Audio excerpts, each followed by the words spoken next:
Prince Harry just stormed off Jimmy Kimmel's show after a shocking on-air clash, and it wasn't what you'd expect. What started as a comedy sketch quickly exploded into a live showdown.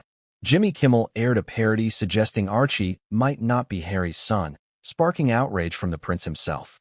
Harry called the bit racist trash, interrupted the show, and had to be escorted out.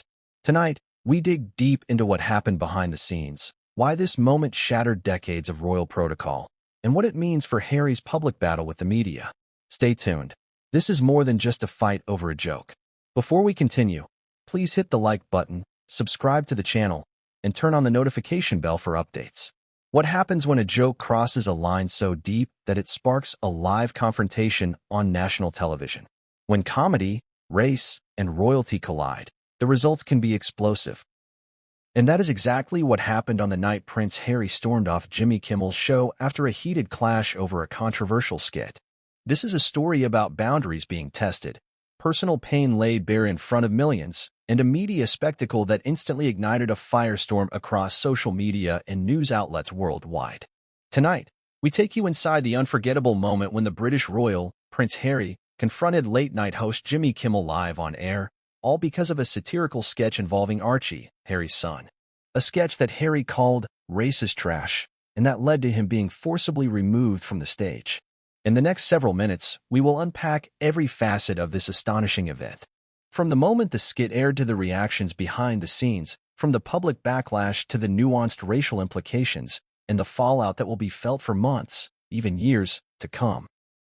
You will hear exact words shouted during the clash, insider reports on what happened backstage, expert opinions on whether this was just comedy gone wrong or a deeper issue of racial insensitivity, and how this moment exposed the fragile fault lines between modern celebrity and ancient royalty. Imagine being in Prince Harry's shoes for a moment. For years, he and Meghan Markle have been subjected to relentless scrutiny by the British press and often faced racially charged criticism for simply existing as a mixed-race couple within the traditional royal family. This latest skit, which aired on one of America's most-watched late-night shows, hit a nerve that was already raw and bleeding. The skit in question involved a fake Archie DNA test, a parody that suggested, in a mocking tone, that Archie, Harry's young son with Meghan, was not actually his child. The implications went beyond mere comedy. It touched on a deeply offensive stereotype tied to race and lineage. To Harry, this was not just an inappropriate joke. It was disgusting and racial, and he wasn't going to let it slide quietly. What followed was a rare, unprecedented on-air confrontation that left viewers stunned, the show in chaos, and the public divided. As you watch this video, ask yourself, when does humor cross the line into hate? How far can satire go before it becomes harmful? And more importantly, what is it like to be caught in the middle of this media firestorm when the joke hits too close to home? We will explore all of these questions and more. But first, let's rewind to the evening itself. The atmosphere was typical of a late-night show, lighthearted, with an audience ready to laugh. Jimmy Kimmel, known for his sharp wit and willingness to push boundaries, had promised a night full of laughs, poking fun at pop culture, politics, and yes, even the royal family. What no one expected was that one segment would spiral into an on-air crisis. When the fake Archie DNA test skit aired, it quickly became clear that it was more than just another joke. Prince Harry, sitting in the audience, visibly bristled. His face tightened, his jaw clenched. Then, the explosive moment. Harry jumped up, shouting over the producers and trying to stop the segment live. The studio fell into stunned silence as security personnel rushed in. Kimmel attempted to calm the situation, but Harry was resolute. What had started as a comedy sketch turned into a real-life drama unfolding in front of millions. We'll dissect the skit moment by moment, examining the words, the timing, the cultural context, and why it sparked such outrage.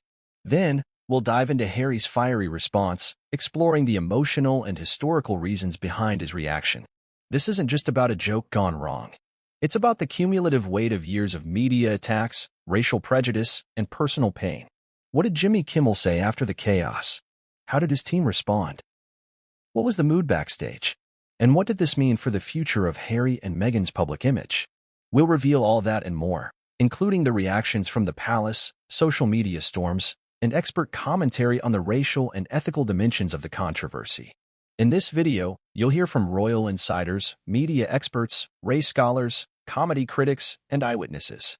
We'll also explore the broader implications this incident holds for the way we talk about race and family in public discourse, and for how media outlets balance humor with respect in today's heightened cultural climate. So buckle up. This is not just a story about a royal family or a late-night host. It's a story about respect, race, identity, and the power of media. It's about what happens when private pain is exposed on a public stage, and when history, race, and celebrity collide in a moment too explosive to ignore.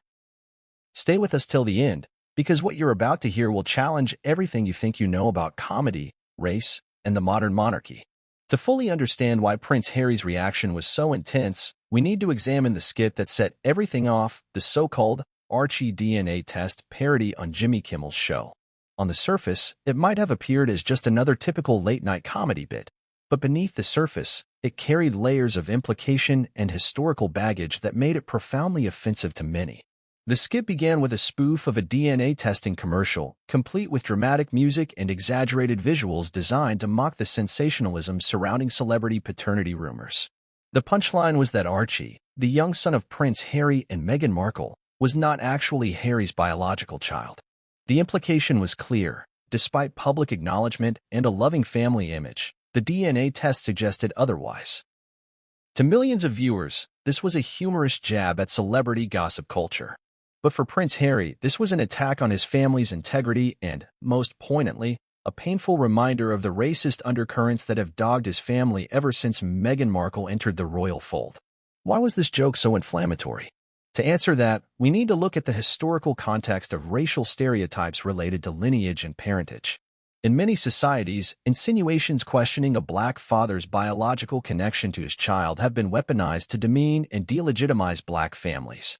These stereotypes aren't just jokes, they're harmful narratives rooted in centuries of racial prejudice. For Prince Harry and Meghan Markle, who have been subjected to racist and hostile media treatment since the announcement of their relationship, this skit reopened old wounds. The fact that it was broadcast on a major American late-night show made it even more hurtful. It wasn't just a careless joke. It was a public display of racial insensitivity that struck at the core of their personal lives. But how did the skit come to air in the first place? According to sources close to Jimmy Kimmel's production team, the segment was written and approved weeks before the episode, with writers aiming to tap into recent royal family news and the public's fascination with Archie's heritage. The writers thought it would be edgy satire, testing the limits of humor in a world where royals are constantly scrutinized. This decision, however, was short-sighted. It underestimated the impact of racial undertones and the very real hurt such a joke could cause. Even some comedy insiders whispered concerns about the script before it aired, fearing it might alienate audiences and spark backlash. But the final go-ahead was given. When the segment finally aired, the reaction was instantaneous. Social media exploded with mixed responses. Some viewers found it funny or saw it as harmless satire, while others immediately recognized the racial implications and expressed outrage. For many, the skit was a glaring example of how racism can be cloaked in humor, allowing offensive stereotypes to persist under the guise of jokes. Moreover, this wasn't the first time Prince Harry and Meghan had faced racially charged media narratives. The British press, in particular, had frequently questioned Archie's heritage in veiled and not-so-veiled ways, fueling rumors and stoking division. This skit felt like a continuation of that harassment, now broadcast on an American platform with a far larger audience. The timing couldn't have been worse. Just days before, Prince Harry had made a public statement about combating racism and advocating for greater awareness of racial issues within the royal institution. The Archie DNA test skit directly contradicted the message he was trying to send and forced him into a position where silence was not an option. What followed was an intense, emotional moment live on air. Harry, unable to contain his outrage, interrupted the show's flow, shouting to stop the segment. This was a rare glimpse into the human side of a man usually guarded by protocol and public relations teams. His reaction laid bare the depth of pain and frustration caused by the skit. Jimmy Kimmel, known for his ability to handle unpredictable moments, attempted to calm Harry and diffuse the tension. But once Harry made it clear that the skit was not just offensive but crossed a deeply personal line, the producers had no choice but to end the segment prematurely. Security was called, And in a dramatic scene rarely seen on live television, Prince Harry was escorted off the stage amid a stunned audience. The moment was broadcast live to millions, sparking immediate global headlines. In dissecting the skit itself, experts in race relations and media ethics point out that jokes which hinge on racial stereotypes, even when cloaked in satire, have a lasting harmful effect. They reinforce prejudices and normalize disrespect toward marginalized groups.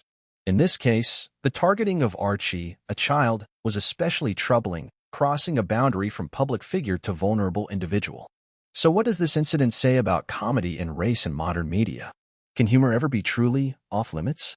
Should celebrities like Prince Harry expect to be targets? Or do they have the right to draw boundaries around what is acceptable? These are questions that reverberate far beyond one sketch or one TV show. As we continue, we'll explore the public and media reaction following this incident, the statements from Jimmy Kimmel and his team, and the broader discussion it has ignited about race, respect, and the power of media. But first, let's take a closer look at the history of royal family media treatment to understand why this skit was more than just a joke. It was a trigger point in a much larger story. The moment Prince Harry stormed off Jimmy Kimmel's show didn't just fade quietly into the night. It erupted into a firestorm of public debate, media scrutiny, and social media frenzy.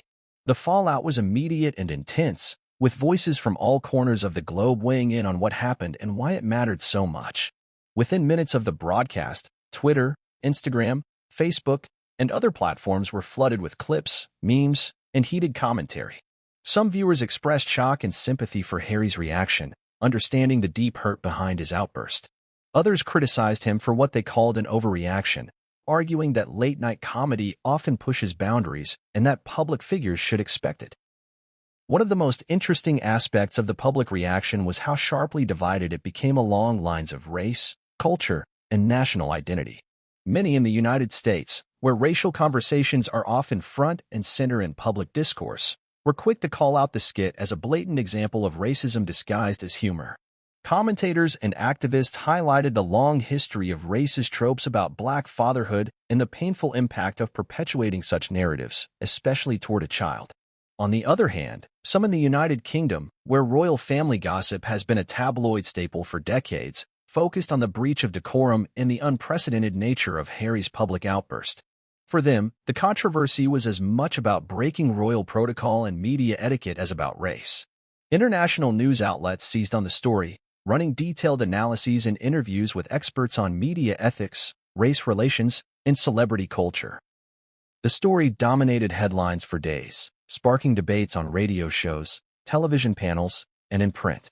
One prominent cultural commentator said, "This incident is a microcosm of the broader tensions surrounding race and royalty. It forces us to confront uncomfortable truths about how deeply ingrained biases can manifest even in seemingly lighthearted entertainment." Jimmy Kimmel himself took to social media to address the incident, posting a message that tried to walk a careful line. He apologized if the skit caused offense, but also defended the spirit of comedy and satire. He emphasized that his show aims to entertain and provoke thought, not to perpetuate harm. The statement from Kimmel's team acknowledged the pain Harry expressed and said they would review the decision-making process that led to the skit airing. However, the apology did little to quell the rising anger among supporters of Prince Harry and Meghan Markle, many of whom felt the network's response lacked sincerity and accountability. Meanwhile, Prince Harry's official representatives issued a rare statement reinforcing his feelings about the segment. The statement described the skit as racist trash and reiterated Harry's commitment to standing against racism in all its forms. The incident was framed as not just a personal affront, but a symptom of ongoing, systemic problems in media representation of racial minorities. As the days passed, social media influencers, celebrities, and civil rights organizations weighed in. Many voiced support for Harry, applauding him for standing up to what they saw as unacceptable racial insensitivity on a major platform. Others called on networks and advertisers to hold shows accountable for the content they broadcast. The controversy also sparked internal reviews at the network airing Jimmy Kimmel's show. There were reports of tense meetings among producers, writers, and executives, debating how to address the backlash and prevent similar incidents in the future. In a broader cultural context, this episode reignited discussions about the limits of comedy and the responsibility of creators in shaping societal attitudes. Is it ever acceptable to joke about sensitive topics like race, especially when those jokes involve children? Where should the line be drawn between satire and offense? Some comedians defended the skit as part of a long tradition of provocative humor meant to challenge audiences and provoke dialogue. Others argued that comedians have a responsibility to understand the historical and social weight of the subjects they joke about, particularly when those subjects involve marginalized groups. This clash of perspectives highlighted the complexities of navigating race, celebrity, and comedy in an age of instant viral reactions and heightened social awareness. Another dimension to the public reaction was the discussion about the role of late-night TV as a cultural institution. Traditionally seen as a space for boundary-pushing humor and political commentary, these shows have increasingly been scrutinized for their content and tone. The incident with Prince Harry has become a case study for media critics and scholars examining how entertainment intersects with issues of race and identity. As the dust settled, some viewers expressed concern about the broader implications for free speech and comedy. Was this a moment of necessary reckoning with harmful stereotypes, or did it signal a chilling effect on humor? Would late-night shows become more cautious, or would they double down on edgy content? Throughout the controversy, what remained clear was the deep emotional impact the skit had on Prince Harry and his family. Their experience highlighted the real-world consequences of jokes that might seem harmless to some but carry painful historical weight for others. This public and media reaction section underscores how one moment on live television can ripple outward, touching on deep cultural wounds and sparking essential conversations about race, respect, and the power of words. In the immediate aftermath of the uproar, all eyes turned toward Jimmy Kimmel and his team. The late-night host, known for his sharp wit and willingness to tackle controversial topics, now faced one of the biggest crises of his career. How he responded would not only shape public perception of the incident, but also influence the ongoing debate about the boundaries of comedy and racial sensitivity. On the night following the broadcast, Kimmel took to social media to issue his first public statement. The tone was carefully measured. He expressed regret that the skit had caused offense, while simultaneously defending the intention behind the segment. He wrote that the show's purpose was to entertain, sometimes pushing boundaries, but never to cause harm. The apology was brief but sincere, acknowledging Harry's feelings and the complex emotions involved. This initial message, however, did little to calm the storm. Many critics felt it was too vague, lacking a direct apology for the specific content of the skit. Some viewed it as an attempt to deflect responsibility while maintaining creative freedom. Recognizing the gravity of the situation, Kimmel appeared on several major news programs in the days that followed to address the controversy in greater depth. His demeanor was serious but composed, and he expressed a willingness to listen and learn from the criticism. During one particularly candid interview, Kimmel stated that the Archie DNA test skit was intended as satire, a commentary on the invasive and often ridiculous nature of tabloid speculation surrounding the royal family. He explained that the segment was meant to lampoon gossip culture, not to make a statement about race or parentage. Despite this explanation, Kimmel admitted that he understood why the skit could be perceived as racist, especially considering the long history of racial stereotypes about black fathers. He said he regretted not anticipating how the joke would resonate and hurt. The host also spoke directly about Prince Harry's reaction. He described Harry's outburst as powerful and emotional, reflecting deep personal pain. Kimmel expressed empathy, stating that while comedy often involves tension and discomfort, it must never cross into cruelty. In addition to public apologies, the network behind the Jimmy Kimmel Show issued an official statement. They announced an internal review of the editorial process that allowed the skit to air. The review aimed to understand the decision. Kimmel's team also reached out privately to Prince Harry's representatives to offer a more personal apology and to open channels for dialogue. Sources close to Harry confirmed that while the outreach was appreciated, the wound was still fresh, and trust would take time to rebuild. Interestingly, some members of the comedy community rallied behind Kimmel, cautioning against what they described as a dangerous trend towards censoring comedians in the name of political correctness. They argued that satire has always walked a fine line and that comedians must have space to explore uncomfortable topics without fear of backlash. Others, however, praised Kimmel for taking accountability and engaging in honest conversation about race and comedy. They saw his response as a potential turning point in how late-night shows address sensitive issues. The incident also prompted broader conversations within the entertainment industry about diversity and inclusion in writers' rooms and production teams. Critics pointed out that more diverse voices might have prevented the airing of such a problematic skit by bringing different perspectives to the creative process. In the weeks following the controversy, Jimmy Kimmel's show adjusted its approach. Subsequent episodes featured more diverse guest commentators, and the writing team incorporated sensitivity readers to vet scripts for potentially offensive material. This period of reflection and change was documented by entertainment news outlets, framing it as a case study in the evolving responsibilities of media creators in a multicultural society.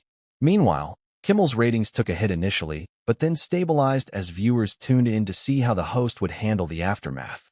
Some loyal fans expressed continued support, while others threatened to boycott the show entirely.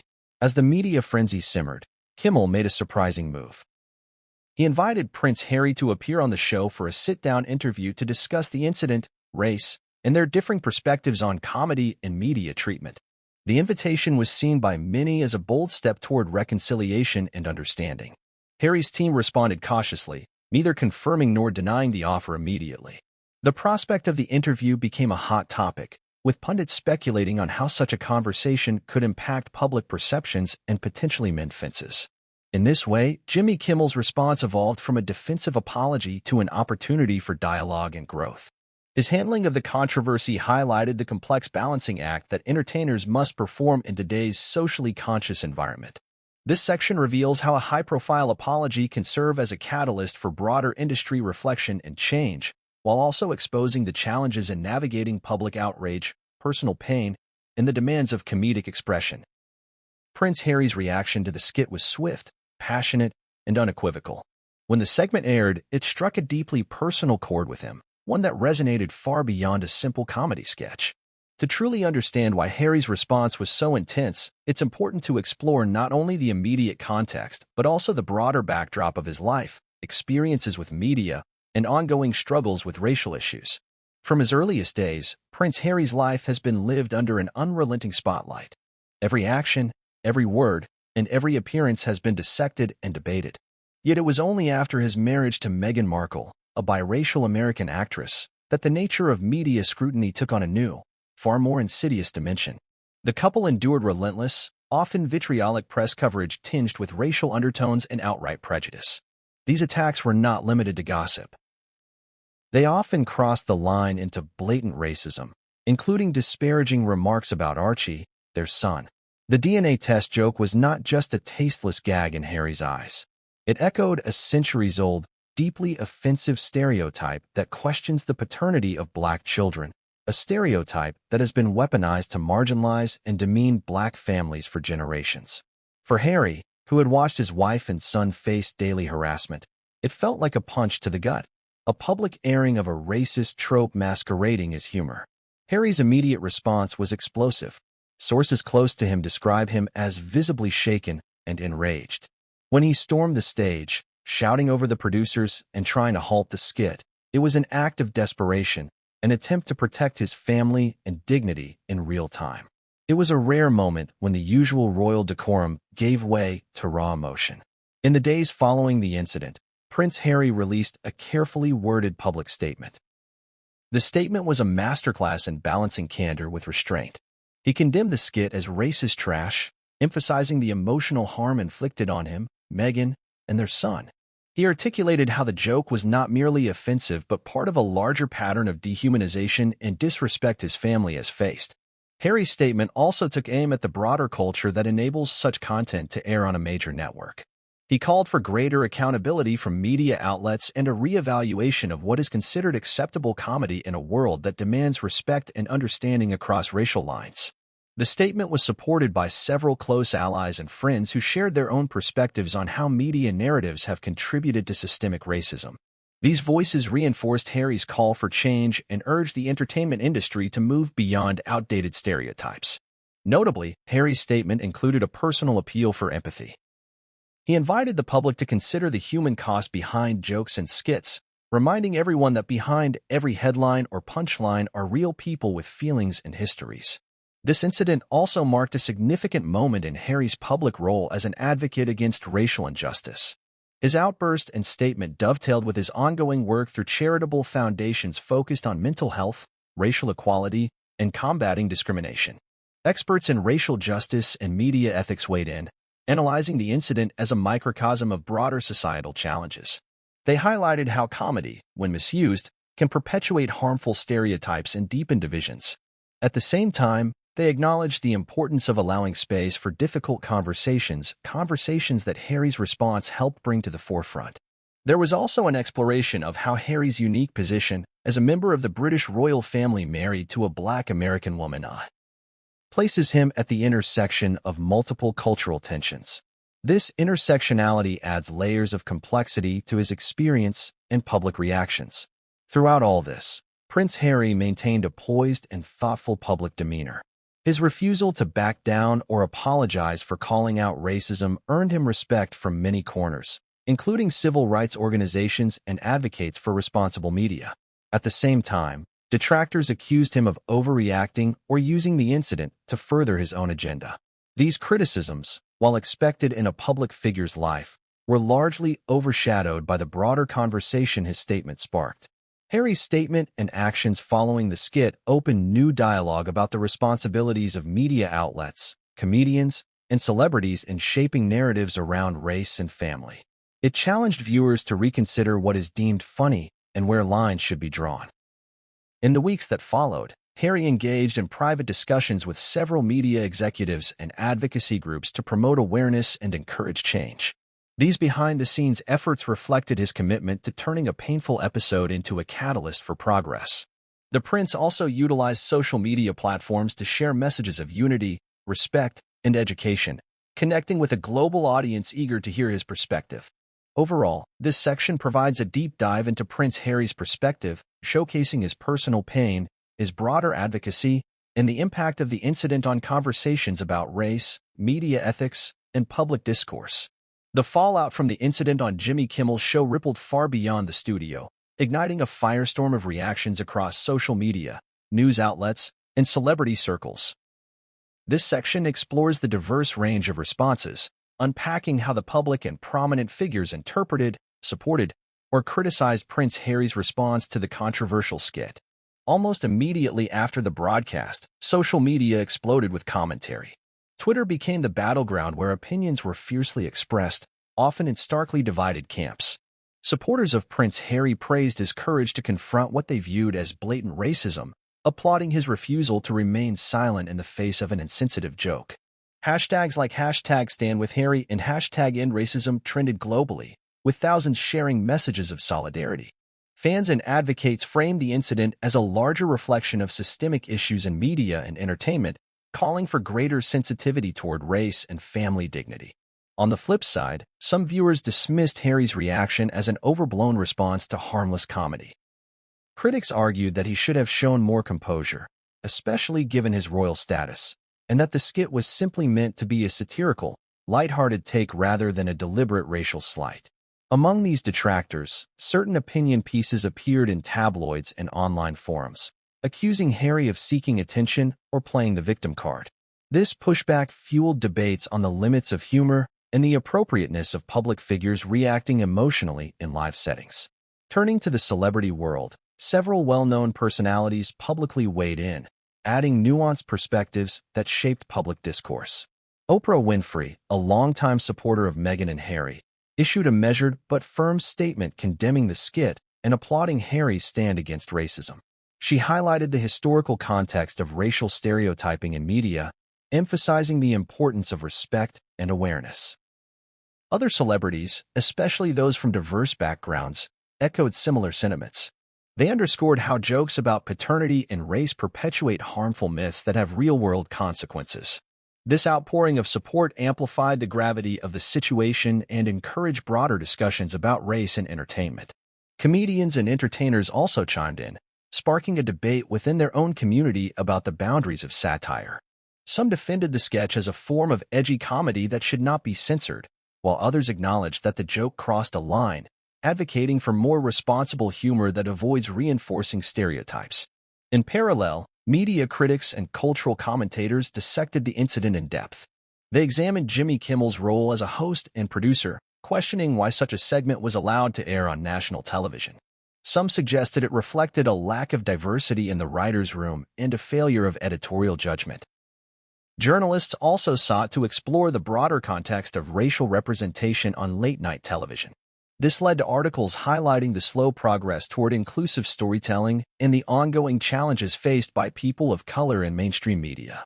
Several media outlets conducted interviews with race relations experts, who explained how seemingly innocuous jokes can perpetuate systemic racism by normalizing harmful stereotypes.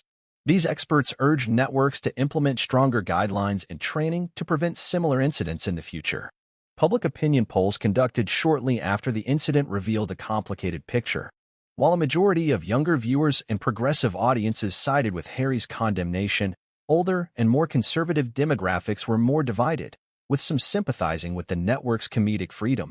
This split exposed deeper cultural divides about race, humor, and respect, reflecting ongoing tensions in society. The incident became a case study in how media events can amplify social fault lines and provoke reflection on national attitudes. In response to the backlash, Jimmy Kimmel released a public apology, acknowledging that the skit was in poor taste and expressing regret for causing offense. He also stated that the intent was never to be racist, but admitted that the execution was misguided. The apology was met with mixed reactions. Some accepted it as a genuine effort to make amends, while others felt it was too little, too late. The controversy continued to fuel conversations about accountability in the entertainment industry. Behind the scenes, sources revealed that the show's producers and network executives held emergency meetings to address the crisis. They discussed implementing new policies for content review and diversity training to prevent future missteps. Meanwhile, Prince Harry supporters urged the public to use the incident as a springboard for meaningful change rather than mere outrage. Campaigns were launched advocating for media reform and greater representation of minority voices in creative roles. Social media influencers and activists organized online forums, panel discussions, and live streams to dissect the incident and its implications for race relations in the media. These events drew significant participation and helped keep the conversation alive beyond the initial controversy. Interestingly, some comedians who initially defended the skit later revised their stance after hearing from affected communities, showing a willingness to learn and evolve their views on race and humor. This episode also influenced other late-night shows and entertainment programs to review their own content, sparking a wave of self-reflection across the industry. Overall, the public and celebrity reactions to the incident were a powerful reflection of how race, media, and celebrity intersect in today's cultural landscape. The incident became more than just a moment of live television drama. It evolved into a catalyst for wider discussions about respect, representation, and the power of words. As the dust settled from the explosive moment on Jimmy Kimmel's show, the spotlight shifted to the people behind the scenes, the producers and executives responsible for the content that had triggered such widespread controversy. This section delves deeply into how the show's leadership and the network responded to the backlash, their internal decision-making, and the broader implications for television production in a highly sensitive cultural environment. Within hours of the broadcast, it became clear that the network was grappling with a crisis of confidence. Senior executives called emergency meetings to evaluate the fallout and devise a strategy for damage control. The initial reaction ranged from shock to concern, as they reviewed audience feedback and media coverage that quickly escalated beyond the usual late-night noise. Key figures within the production team expressed regret privately, acknowledging that the sketch crossed a line. However, internal debates revealed differing opinions about the intent behind the segment and its execution. Some argued the parody was designed as satire aimed at provoking thought about celebrity culture and tabloid rumors, not race. Others felt that the lack of sufficient cultural sensitivity training and diverse perspectives among the writers and producers contributed to a blind spot that allowed the sketch's problematic elements to slip through. The network's public relations team sprang into action, drafting statements to address the situation. The first official response was carefully worded, expressing regret for any offense caused while emphasizing that the show's intent was not to promote racism. This initial statement was widely seen as cautious, reflecting the network's desire to balance accountability with protecting its talent and brand. As pressure mounted, Jimmy Kimmel himself issued a personal apology on social media and during a later episode of his show. He took responsibility for the segment airing and acknowledged the hurt it caused. Kimmel's apology was characterized by humility and an earnest tone, contrasting with the defensive responses sometimes seen in similar controversies. Behind closed doors, the producers took a hard look at their content review process. They identified that their editorial oversight was insufficient in this case, with key decision-makers either dismissing or failing to foresee how the sketch would be perceived by audiences, especially those sensitive to racial issues. This admission sparked immediate plans to revamp the approval pipeline to ensure more diverse voices have input on potentially sensitive material. In parallel, the network committed to instituting comprehensive diversity and sensitivity training across all departments.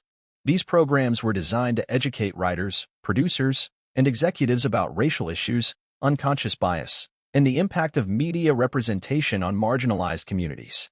The aim was to foster a culture of awareness and respect that would prevent future missteps. Interviews with insiders revealed that the network also engaged external consultants specializing in racial equity and media ethics. These experts were brought in to audit the show's content, review the writers' room dynamics, and recommend best practices for inclusion and cultural competency. Despite these efforts, some critics and advocacy groups felt the network's responses were reactive rather than proactive. They pointed out that the incident was not an isolated mistake, but indicative of systemic issues within the entertainment industry that required deeper structural changes. The network's leadership faced difficult questions about accountability and leadership. Should someone be held responsible for the decision to air the sketch? Would the controversy lead to personnel changes, or was the incident chalked up to an unfortunate error? Publicly, the network maintained that the situation was being handled internally with seriousness and care, but stopped short of announcing any firings or disciplinary actions. Meanwhile, conversations emerged about the role of live television and its inherent unpredictability. Producers reflected on the challenges of balancing edgy comedy with social responsibility, especially in a media landscape that is hyper-aware of racial sensitivities. Some advocated for stricter content vetting and rehearsal processes, while others cautioned against stifling creative freedom. The network also evaluated its communication strategy going forward. They recognized the importance of transparency and responsiveness in managing public relations crises in the digital age, where social media amplifies voices rapidly and widely. Plans were made to engage more directly with viewers through digital platforms to rebuild trust and demonstrate a commitment to positive change. In the aftermath, Jimmy Kimmel's show took a brief hiatus from politically or racially charged humor, focusing instead on lighter content as they recalibrated their approach. This pause was seen as a sign of respect toward the affected communities and a way to give the production team time to reflect and learn. The incident sparked industry-wide conversations. Other late-night hosts and network executives reached out privately to express solidarity and discuss ways to avoid similar controversies. The event became a catalyst for many shows to assess their own content and foster more inclusive creative environments. Moreover, the controversy influenced advertisers and sponsors. Some companies paused or reconsidered their partnerships with the show, wary of being associated with content perceived as offensive. This commercial pressure added another layer of urgency to the network's response efforts. In summary, the producers and network found themselves at a crossroads, forced to reconcile their creative ambitions with the social realities of a diverse, global audience. Their response, while imperfect, marked an important moment of reckoning for late-night television, spotlighting the need for cultural competence and accountability in an era of rapid information sharing and heightened awareness. The controversy surrounding the fake Archie DNA test skit on Jimmy Kimmel's show and Prince Harry's fiery reaction did not simply fade after the initial media storm. Instead, it sparked a profound and widespread conversation about race, representation, and respect in modern media, conversations that reached far beyond the walls of a late-night comedy set. At the heart of the uproar was the racial subtext embedded within the skit. The joke insinuated that Archie Harrison Mountbatten Windsor, Prince Harry and Meghan Markle's son, might not be Harry's biological child, a claim that echoed toxic, racist tropes that have historically targeted Black families and individuals.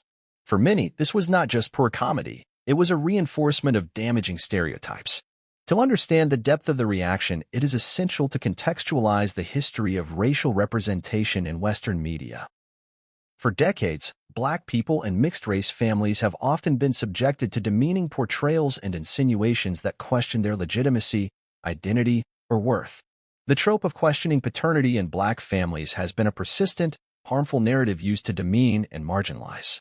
In this light, the skit was viewed as perpetuating a painful stereotype that has contributed to systemic racism.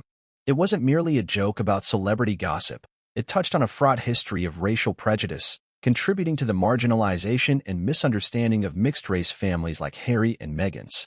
This sparked intense discussions about the responsibilities of comedians and television producers in navigating racial sensitivities. While comedy often aims to push boundaries, it also bears the weight of social impact. The line between satire and offense can be thin, especially when racial issues are involved. Many experts on media and race weighed in, emphasizing that comedy should be mindful of historical contexts. They argued that humor does not exist in a vacuum and that creators must understand the cultural implications of their work. This does not mean censoring comedy, but rather encouraging informed and respectful satire. The reaction from Prince Harry highlighted the lived experience behind these issues. His outburst on live television was a rare and visceral expression of frustration with a media system that has repeatedly scrutinized and criticized his family, often through a racial lens. His description of the skit as racist trash resonated deeply with those who have experienced similar microaggressions and overt racism. Social media amplified these sentiments. Thousands shared personal stories about the pain caused by racially charged jokes, while others debated the boundaries of comedy. The incident revealed the ongoing tension between free speech and respect for marginalized communities in a diverse society. The fallout also prompted a broader reflection on the portrayal of mixed-race and Black families in popular culture. Activists and scholars called for more accurate and dignified representation, urging Hollywood and media platforms to move beyond stereotypes and embrace narratives that celebrate diversity without resorting to harmful cliches. This moment underscored the power of celebrity and public figures in shaping conversations about race. Prince Harry's willingness to confront the issue publicly brought much-needed attention to how casual racism can be embedded in entertainment, often going unchecked because it is cloaked in humor. The incident became a case study in how racial insensitivity in media can have real emotional consequences. It demonstrated that what some might dismiss as just a joke can be deeply wounding, especially when it targets identity and family. It also raised questions about intersectionality, how race, class, and public status intersect to influence the experiences of individuals like Harry and Meghan. Their unique position as high-profile public figures with a mixed-race family made the skit's implications even more complex and sensitive. Educational institutions and media organizations began hosting forums and workshops on cultural sensitivity and the impact of racial stereotypes. This controversy served as a catalyst for meaningful conversations aimed at fostering empathy and understanding in creative fields. At the same time, critics of the backlash cautioned against what they saw as oversensitivity or cancel culture. They argued that comedy should remain a space for free expression and that audience reactions should not lead to censorship. This debate further fueled discussions about where to draw the line between humor and harm. Ultimately, the skit and its aftermath revealed the evolving nature of societal norms around race and media. It showed that audiences today demand accountability and respect, challenging creators to be more thoughtful about the content they produce. The incident also highlighted the challenges media companies face in balancing creative freedom with social responsibility in a fast-changing cultural landscape. It emphasized that inclusivity and awareness are not just moral imperatives but essential for maintaining credibility and audience trust. In summary, the broader cultural and racial implications of the incident went far beyond a single sketch or celebrity reaction. They touched on deep societal issues about race, identity, representation, and the power dynamics in media. This event became a pivotal moment in the ongoing journey toward more equitable and respectful media practices. The moment Prince Harry stormed off Jimmy Kimmel's stage after the airing of the fake Archie DNA test skit ignited an immediate and intense reaction from the public and media worldwide. Social media platforms exploded with comments, memes, heated debates, and polarized opinions. News outlets scrambled to cover every angle of the incident, dissecting both the skit and Harry's emotional response. The episode quickly transcended typical celebrity news, becoming a flashpoint for discussions about race, media ethics, and the boundaries of comedy. Within minutes of the broadcast, hashtags related to the incident began trending globally. Many viewers expressed shock and outrage over the skit's racist undertones. For a large segment of the public, Prince Harry's reaction was seen as justified, a courageous stand against casual racism often disguised as humor. Supporters praised him for calling out what they described as racially insensitive garbage, highlighting how the incident exposed deeper systemic issues within mainstream media. On the other side, critics accused Harry of overreacting, claiming he lacked a sense of humor and was attempting to silence free speech. This perspective fueled a fierce debate about the role of comedy in society and whether certain topics should remain off-limits, particularly when race is involved. Commentators questioned whether the skit was genuinely racist or simply bad taste, underscoring the complexity of interpreting satire in a diverse cultural environment. Several high-profile figures and celebrities weighed in on the controversy, further fueling public discourse. Some comedians expressed sympathy for Harry's stance, emphasizing the need for more thoughtful and respectful humor. Others defended Kimmel, arguing that comedy should provoke and challenge societal norms, even if it risks offending some viewers. Major news outlets devoted entire segments and articles to unpacking the incident. Many framed it as a pivotal moment in the ongoing conversation about race and representation in entertainment. Opinion pieces explored how the skit tapped into long-standing racial stereotypes and why Harry's reaction was emblematic of a growing intolerance for media insensitivity. The incident also sparked a wave of interviews and discussions with experts in race relations, media studies, and psychology. Scholars highlighted how humor can either challenge or reinforce societal biases, depending on context and intent. Psychologists explained why such jokes can cause harm beyond mere offense, especially when they target deeply personal aspects like family and identity. Social media influencers and activists seized the moment to amplify messages about racial justice and media accountability. Campaigns and petitions called for networks and production companies to adopt more rigorous standards regarding racial sensitivity. Many emphasized the importance of diversity behind the scenes in writers' rooms and production teams to prevent similar incidents in the future. At the same time, there were discussions about the pressures faced by public figures like Prince Harry. Many recognized the emotional toll of constant media scrutiny and racialized attacks. Harry's willingness to confront these issues publicly was seen as a brave and necessary step toward greater awareness and change. Viewers who were less familiar with the intricacies of race and media were prompted to learn more. Educational content explaining the history and impact of racial stereotypes in comedy began trending alongside the controversy. This unexpected educational ripple effect highlighted how a single televised incident could spark broader societal learning. Television ratings and online viewership data showed a significant spike for both Jimmy Kimmel's show and related news coverage, proving that the controversy had captured widespread attention. Advertisers and sponsors also paid close attention, aware that public backlash could affect brand image. Amidst this fervor, some media outlets criticized the intense scrutiny, labeling it as sensationalism. They cautioned against jumping to conclusions without fully understanding the intent behind the skit. This perspective, however, was met with skepticism by many who felt that intent did not erase impact. As the days unfolded, more statements emerged from various stakeholders. Representatives from Kimmel's show issued apologies and promised a review of their content standards.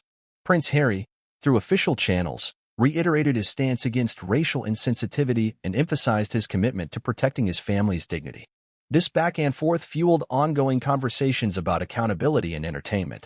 Industry insiders debated how to strike the right balance between creative freedom and social responsibility. The incident became a reference point in workshops and panels on diversity and inclusion in media production. In summary, the public and media reaction to Prince Harry's confrontation with Jimmy Kimmel was multifaceted and intense. It revealed deep societal divides over race, humor, and media ethics, while also opening pathways for meaningful dialogue and potential reform. The incident underscored the power of celebrity moments to galvanize public discourse and catalyze cultural change. In the weeks following Prince Harry's abrupt exit from Jimmy Kimmel's show, the media landscape entered a state of self-reflection, reckoning with the ripples caused by what many were now calling a cultural earthquake. The incident was no longer seen as just a moment of celebrity drama. It had grown into a pivotal turning point for the entertainment industry, sparking intense introspection about race, representation, and the invisible lines between humor and harm. The aftermath was not only about damage control but also about realigning values within the structures of modern media. Networks, studios, advertisers, and content creators found themselves under pressure to examine their own roles in the perpetuation of racially insensitive narratives. Internal meetings were held across Hollywood, in newsrooms and production offices, where executives faced tough questions about their oversight processes. Production teams and writers' rooms were urged to reconsider how jokes, especially those involving race or identity, are conceived and approved.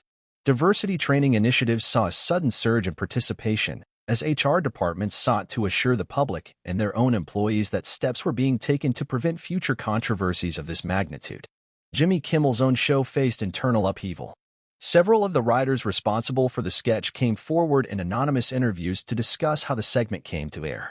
According to them, the skit had gone through only superficial review, primarily for timing and pacing, rather than for potential social or cultural impact. One writer reportedly warned about the segment's potential to be seen as racially offensive, but their concerns were brushed off in favor of keeping what producers believed was edgy content. Under mounting public pressure, ABC released an official statement distancing itself from the segment, acknowledging the oversight and vowing to implement stricter editorial controls moving forward. Behind the scenes, there were significant consequences. Key members of the writing staff were either suspended or quietly reassigned. A third-party equity consultant was brought in to review the show's approval protocols. Kimmel himself made a follow-up appearance on air, this time without his usual comedic tone, expressing regret and claiming the segment was not meant to offend. While some viewers appreciated the gesture, others criticized it for being too little, too late. Meanwhile, Prince Harry remained largely out of the public eye, refusing interviews and maintaining silence beyond a single formal statement issued through his representatives. The statement reiterated his stance against racial insensitivity and media exploitation. It also underscored his desire to shield his children from a hostile press environment. Harry's silence, however, only fueled further speculation. Tabloids speculated on his mental and emotional state, with some painting him as hypersensitive while others portrayed him as a principled figure refusing to normalize racial disrespect. Despite his absence from the media circuit, Harry's stance began to resonate far beyond celebrity circles. Civil rights organizations and social justice groups picked up the incident as a rallying point. The NAACP, Color of Change, and similar advocacy groups issued public statements in support of Harry's reaction, using it to launch renewed campaigns targeting racial stereotypes in television. Panels and online discussions were held, featuring prominent voices in activism and media criticism who explored how jokes disguised as satire have long masked systemic prejudice. Advertisers, too, began responding. Several high-profile brands that had partnered with Kimmel's show expressed discomfort over the skit. One major tech company publicly pulled its ad campaign from the show for a month, citing the need for content that better aligned with their corporate values. This move was followed by others, causing a financial strain that ABC could not ignore. While some saw this as an overreaction, advertisers maintained that aligning with culturally responsible content was non-negotiable in today's climate. Other late-night hosts and comedians responded with a mixture of solidarity and caution. Some acknowledged the incident on their own platforms, emphasizing the need for comedy to evolve and be more inclusive. Others were more defensive, fearing a chilling effect on satire. Privately, industry insiders reported a growing unease as shows began auditing their existing content libraries for potentially problematic material. Editors were instructed to pull reruns or clips that might now be perceived as offensive, even if they had once passed unnoticed. The broader entertainment industry took stock as well. Streaming platforms like Netflix, Amazon Prime, and Hulu issued internal memos encouraging creative teams to revisit their content pipelines with fresh eyes. Some shows that had been greenlit were now being reevaluated. Talent agents and PR firms advised clients to be more selective in choosing interview formats and press opportunities, especially those involving improvisational humor or edgy talk show segments. The Writers Guild of America, in collaboration with diversity advocacy groups, proposed new guidelines aimed at improving cultural sensitivity in scripted comedy. These included provisions for sensitivity readers during the scriptwriting process and expanded training modules for writers. Though voluntary, many networks adopted these recommendations to avoid public backlash. Amid this upheaval, there was a notable increase in programming focused on racial equity and cultural awareness. Documentaries and talk specials began to emerge, some directly inspired by the fallout of the Kimmel-Harry incident. These programs sought to educate audiences about the long history of racial caricature in comedy and the damaging effects such portrayals have had over time. Notable personalities like Oprah Winfrey and Trevor Noah produced or hosted segments reflecting on how humor, power, and prejudice intersect in society. Meanwhile, Prince Harry's allies in the entertainment industry rallied behind him. Celebrities like Viola Davis, Kerry Washington, Idris Elba, and even some unexpected voices like Ryan Reynolds expressed support, often through social media or interviews.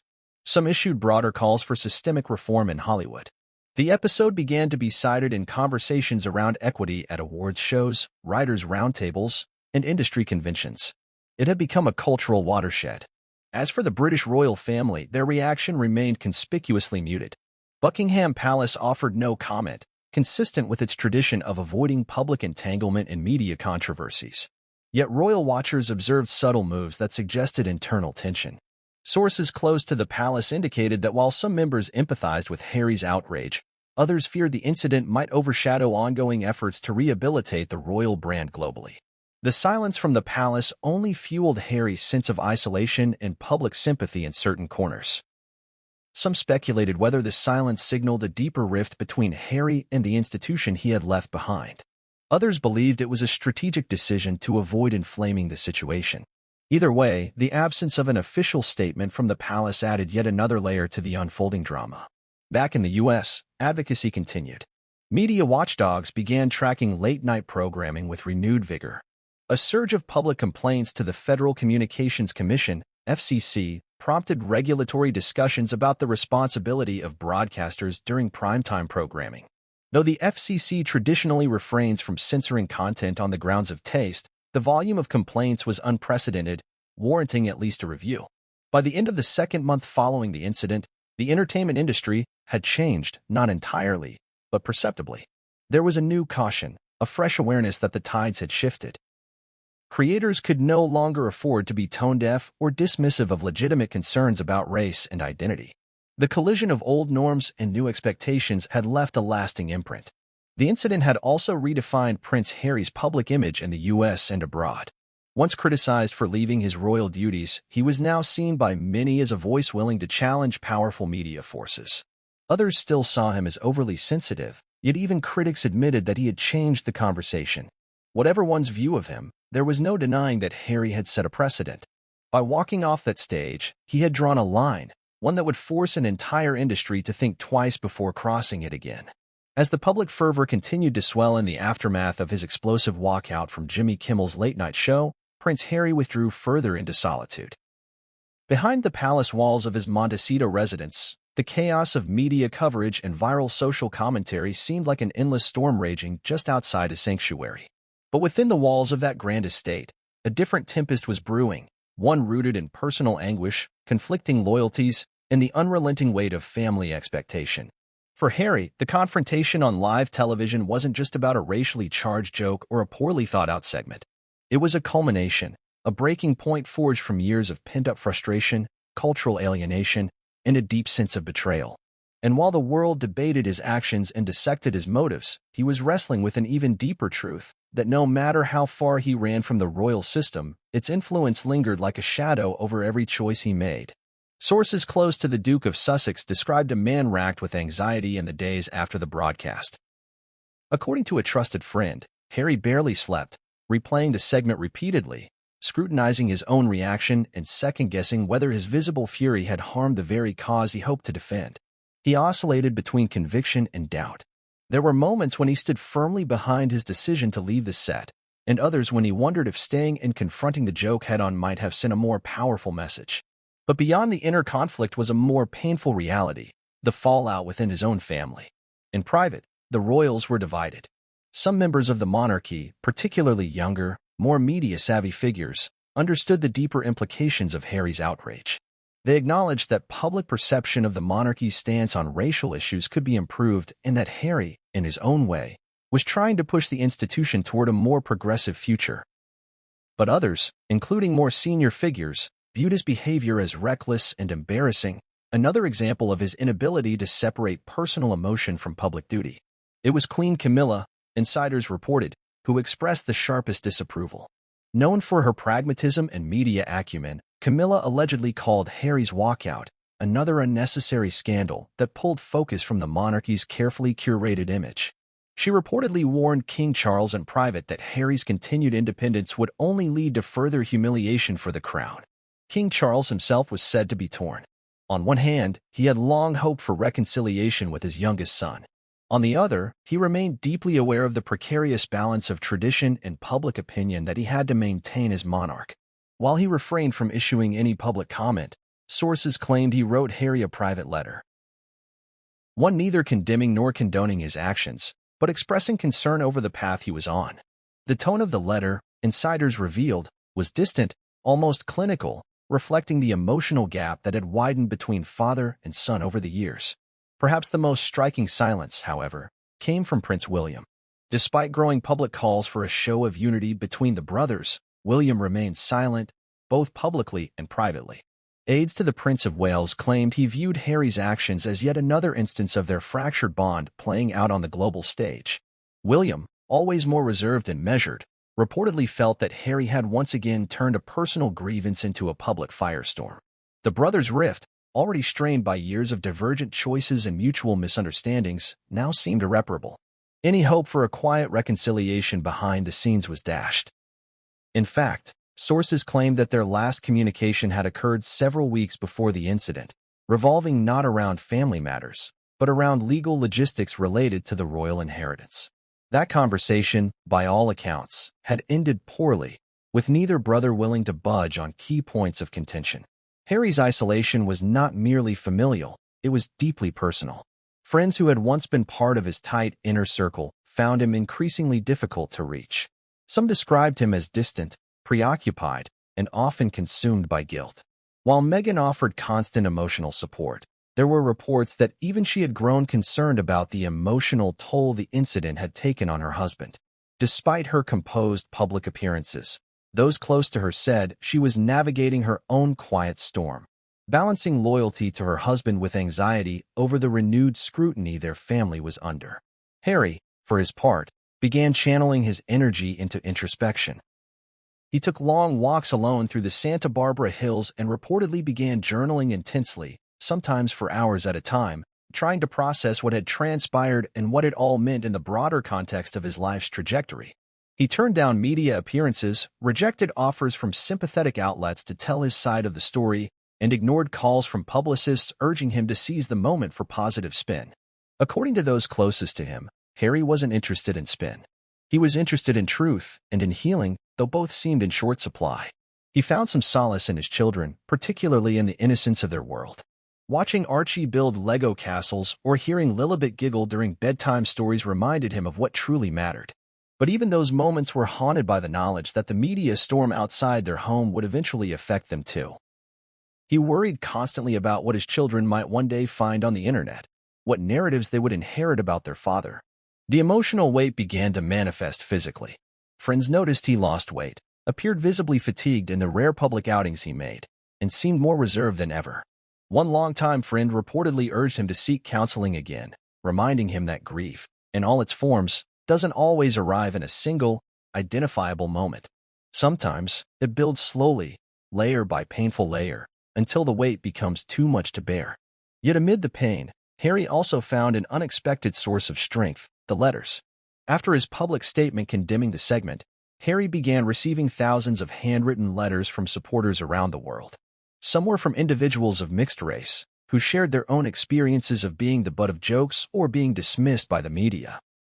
Others came from parents who thanked him for standing up in a way they wished they could for their own children. A few letters came from celebrities and public figures, written in private, praising his courage and urging him not to let the backlash define his narrative. He read each letter, often aloud, sometimes silently, occasionally with tears. He saved the most poignant ones in a locked drawer in his study. Meghan once remarked to a friend that those letters had done more for Harry's spirit than any public apology could. They reminded him that even in isolation, his voice had reached others, that his reaction, far from being a misstep, had sparked a reckoning that was long overdue.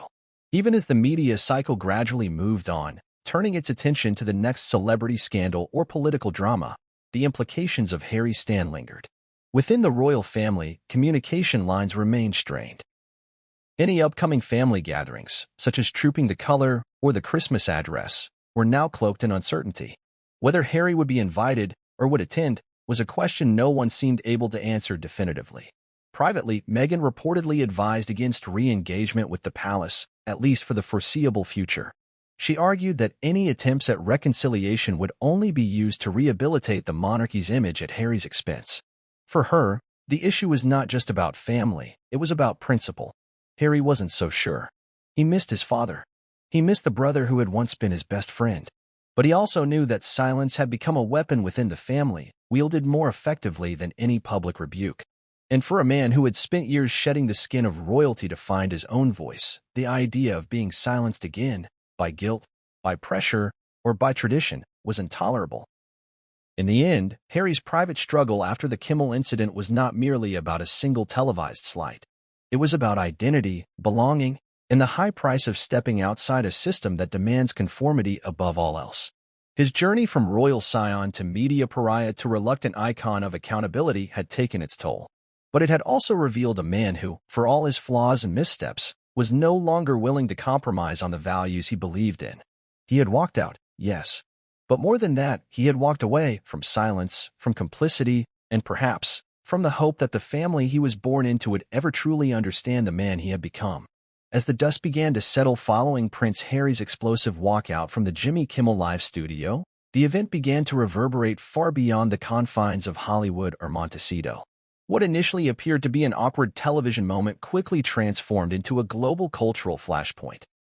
News cycles in nearly every country scrambled to interpret the Duke's reaction, sparking fierce debates about race, monarchy, freedom of expression, and the ever-thinning boundaries between personal dignity and public entertainment. The footage of Harry leaving the set circulated online at a blistering pace.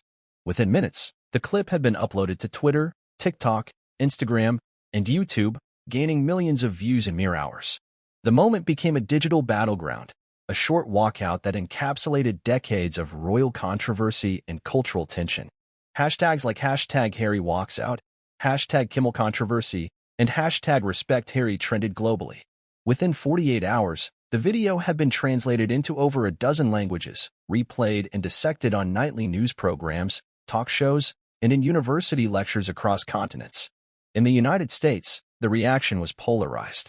Prominent civil rights advocates applauded Harry's decision, framing it as a bold stand against the normalization of racially insensitive humor. Figures like Reverend Al Sharpton and Ibram X. Kendi offered public support, noting that Harry's gesture drew a line in the sand on behalf of those who were often expected to endure subtle mockery and silence.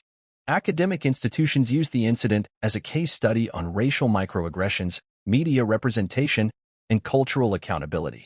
Conversely, several American commentators and conservative pundits accused Harry of overreacting. They claimed he had misunderstood the joke's intent, branding his walkout as thin-skinned and performative. On cable networks such as Fox News and talk radio platforms, some hosts derided Harry as a perpetual victim who could not handle a simple punchline. The incident quickly became politicized, with commentators using it as ammunition in the broader culture war surrounding wokeness, free speech, and celebrity sensitivity. British media, predictably, had a field day. For tabloids like the Daily Mail and The Sun, the walkout was yet another headline in the ongoing saga of the wayward prince. The coverage was relentless, with headlines varying from mocking to scathing. Some outlets labeled Harry's behavior as disgraceful, accusing him of bringing shame once more upon the royal institution. Others suggested it was part of a calculated media strategy orchestrated by Meghan to keep their names in headlines. But beyond the tabloids and sensationalist analysis, a more nuanced conversation began to take shape in Britain. Minority voices within the UK media landscape offered a different perspective. Journalists and academics from Black, Asian, and other ethnic minority communities pointed out how humor had often been weaponized in British society to mask deeper prejudices. To them, Harry's rejection of that humor was not an affront. It was a challenge to a cultural norm that had long gone unchecked. In former British colonies, the walkout was interpreted with even greater intensity. In nations like South Africa, India, Nigeria, and the Caribbean, where the scars of imperialism still shaped daily life, Harry's act resonated deeply. Local media did not treat the moment as a scandal but as a form of protest. Editorials in major newspapers framed it as a symbolic rupture between modern accountability and colonial legacy. In Jamaica, the incident reignited calls for the country to formally sever ties with the British monarchy. Activists cited Harry's rejection of racially charged mockery as further proof that the monarchy remains an outdated institution clinging to symbolism that no longer aligns with modern values. In India, several columnists used the incident to reflect on how colonial attitudes continue to persist in media portrayal, often disguised as humor or satire. Universities in Delhi and Mumbai hosted panel discussions dissecting the cultural implications of the moment, turning Harry's silent protest into a topic of academic inquiry. Even in Australia and Canada, Commonwealth nations with deep-rooted connections to the Crown, the incident inspired national debates. Australian talk shows questioned whether their continued allegiance to the monarchy aligned with a society striving for multicultural inclusivity. In Canada, where discussions about the Crown's role had already been simmering, the controversy added fresh urgency to public discourse. Religious and moral leaders weighed in as well.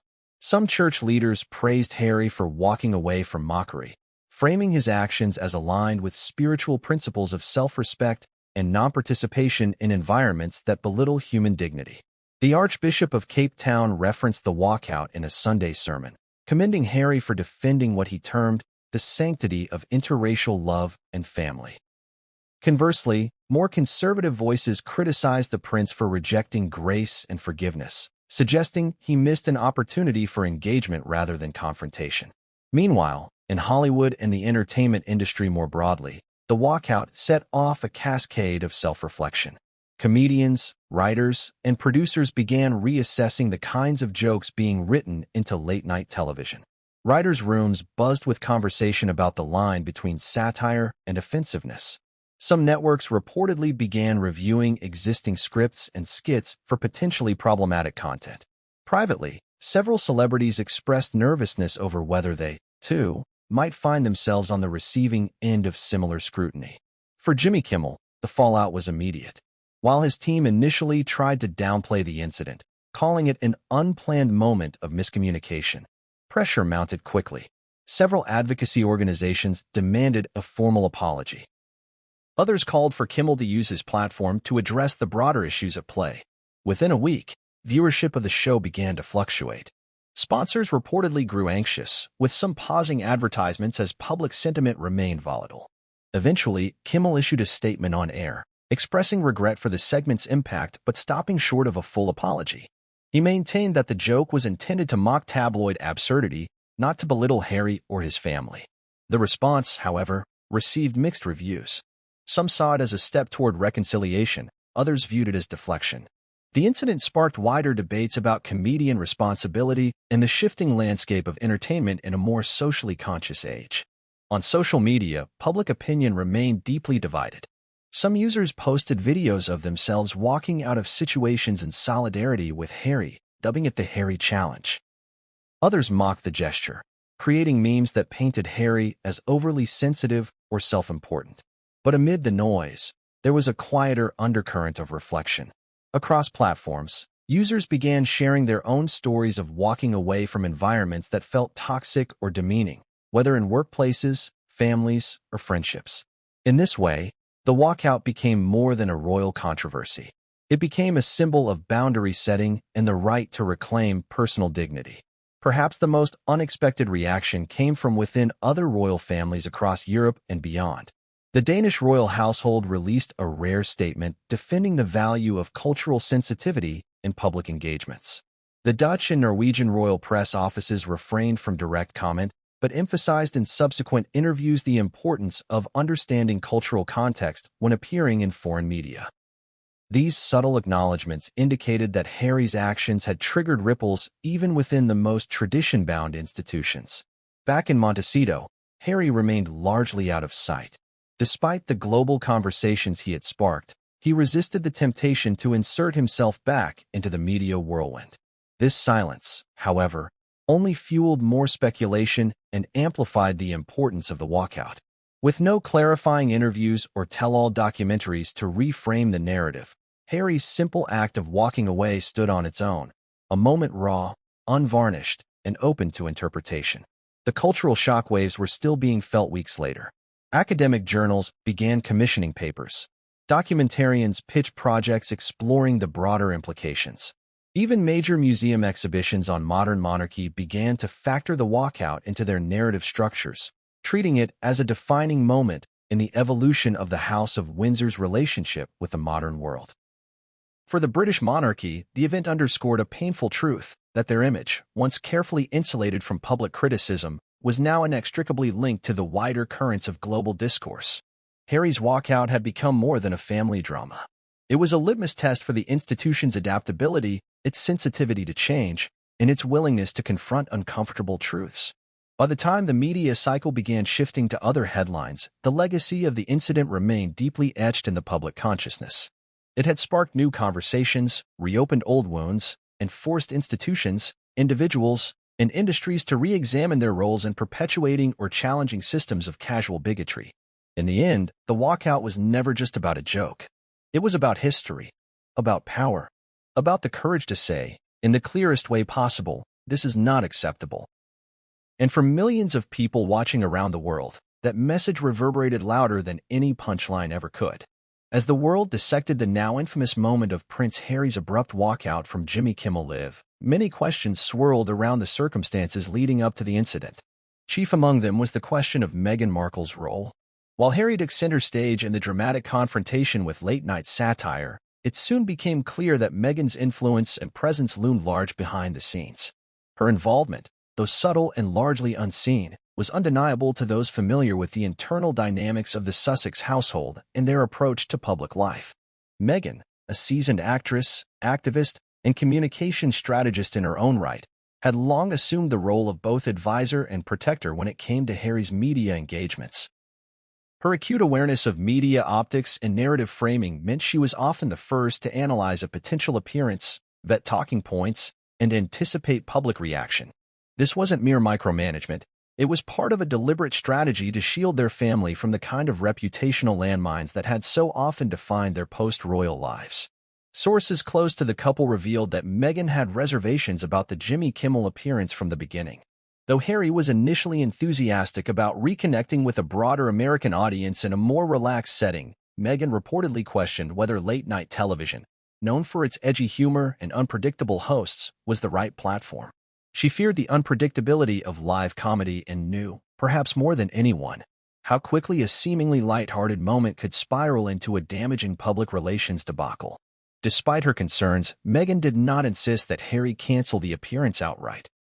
Instead, she offered to help him prepare. Together, they reviewed past episodes, analyzed Kimmel's comedic style, and discussed how to gracefully deflect awkward or intrusive questions. Meghan, having herself weathered hostile interviews and unfair media narratives, offered advice drawn from her own experience. Stay calm, keep answers short, and redirect when necessary. But even with this preparation, neither of them could have predicted the specific nature of the skit that ultimately pushed Harry over the edge.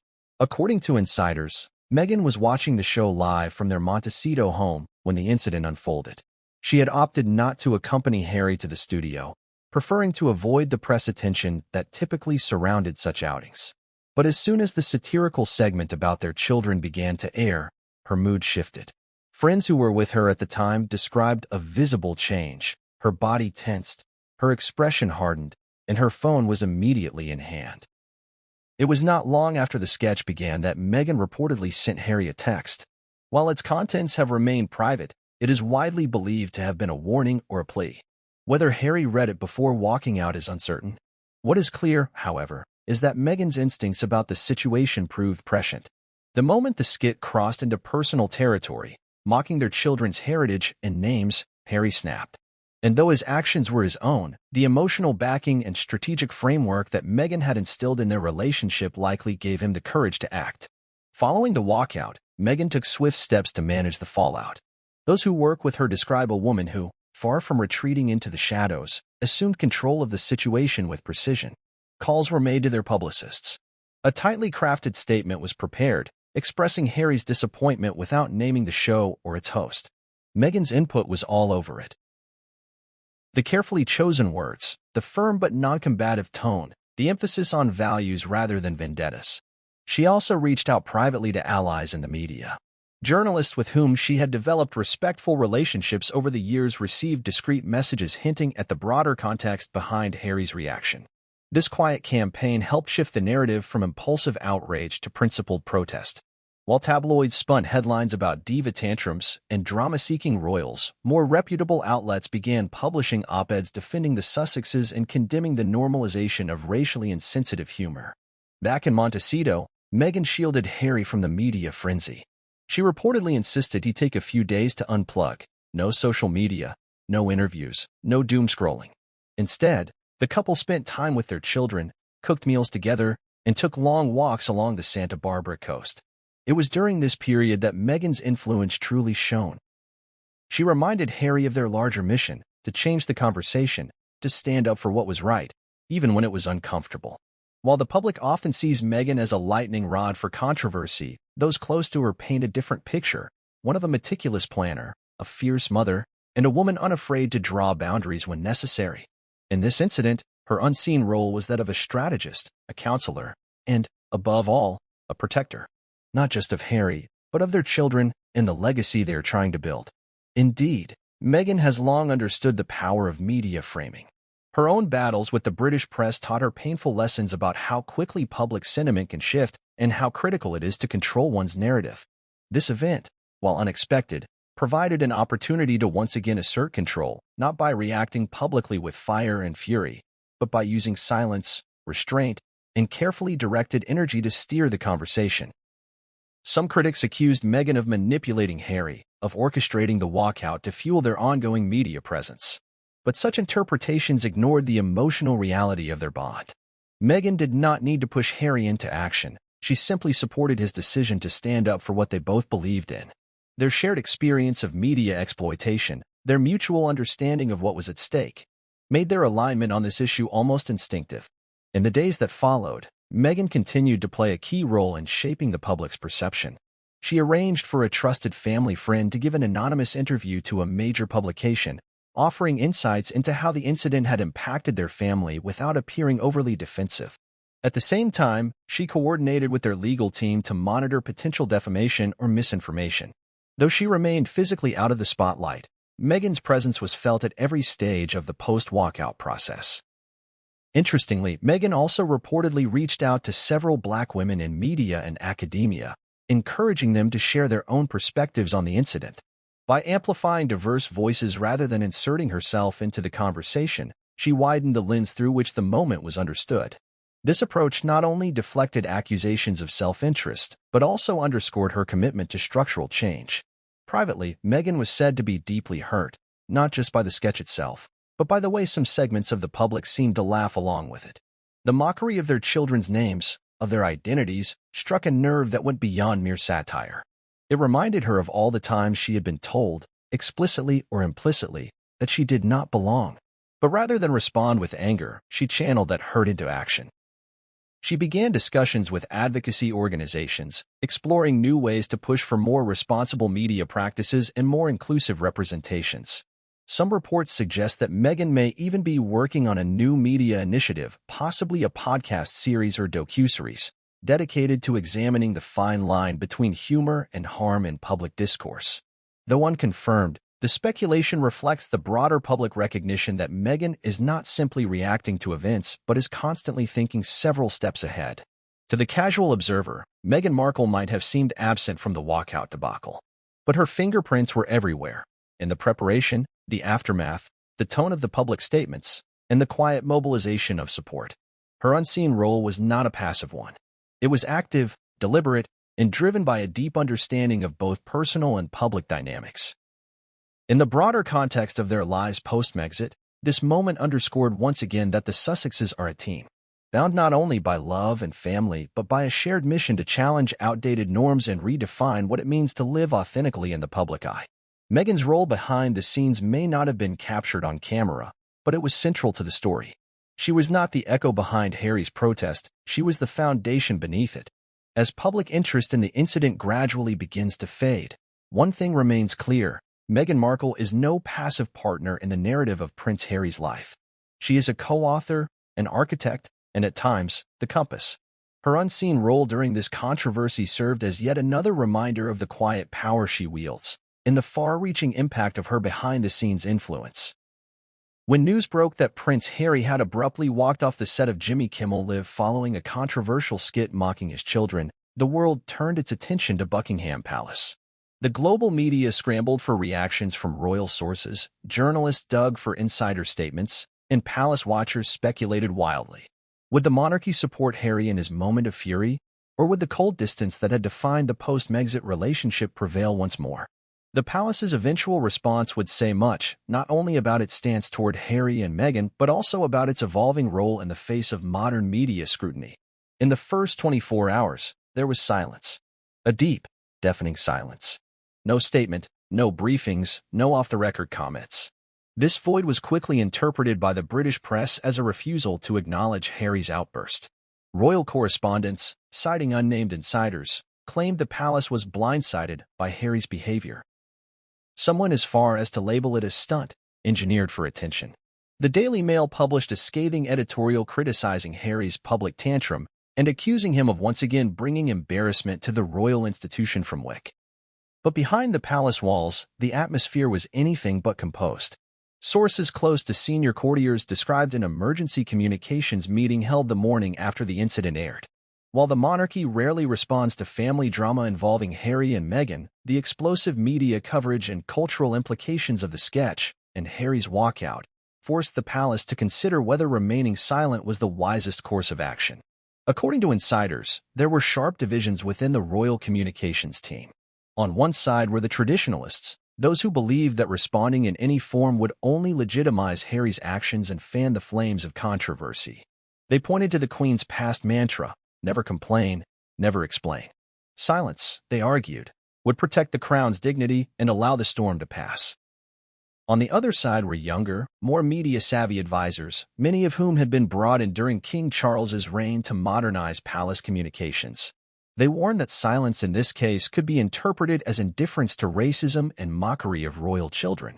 With global audiences increasingly sensitive to matters of race and representation, they argued, doing nothing was no longer tenable.